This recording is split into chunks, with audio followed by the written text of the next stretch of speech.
Rajamahendravaram rural నియోజకవర్గంలో ఇప్పటి వరకు 212 మంది లబ్ధిదారులకు 2.40 కోట్లకు పైగా ముఖ్యమంత్రి సహాయ నిధి ద్వారా ఆర్థిక సాయం అందించామని ఎమ్మెల్యే గోరంట్ల బుచ్చయ్య చౌదరి వెల్లడించారు.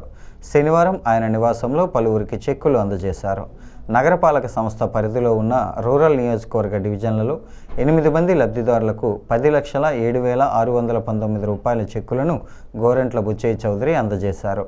ఆయన మాట్లాడుతూ సీఎం సహాయ నిధి పొందేందుకు అవసరమైన పేపర్ వర్క్ను కూడా తమ కార్యాలయం ద్వారానే చేస్తున్నామని, పార్టీలు, కులాలు, మతాలతో సంబంధం లేకుండా కేవలం పేదరికాన్ని, వారి వైద్య అవసరాలను బట్టి సీఎంఆర్ఎఫ్ ద్వారా సహాయం అందిస్తున్నామని వివరించారు.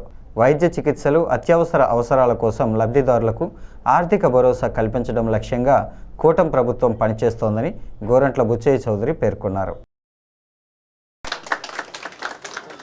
ఈ రోజుకి 212 మందికి 2,45,87,796 ఇచ్చాం. ఈరోజు ఒకరోజు 10,07,000 7 వార్డులో కొంతమందికి ఇస్తున్నాం. నిన్న ఒక 12-14 లక్షల రూపాయలు రూరల్ మండలంలో ఇచ్చాం. మొన్న ఒక 10-12 లక్షల రూపాయలు ఈ నెలలోనే 35,60,000 ఇచ్చాం. రికార్డే 35,60,000 వారం రోజుల నియోజకవర్గంలో ఇచ్చాం. ఇంకా ఉన్నాయి అన్ని.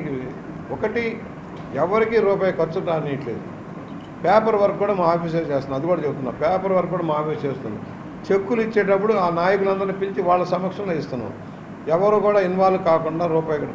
ఎవరైనా నాయకులు ఏ పార్టీ ఆ పార్టీ లేదు, కులాలు లేవు, మొత్తం ఎవరు వచ్చినా వాళ్ళ పేదరికాన్ని బట్టి రికమెండ్ చేసి ఇచ్చేస్తున్నాం. నాకు తెలియదు వాళ్ళ గురించి. రకరకాల మనుషులు రకరకాల అవన్నీ నేను మాట్లాడాను. నా ఆఫీస్లో తప్పుంటే చెప్తే నేను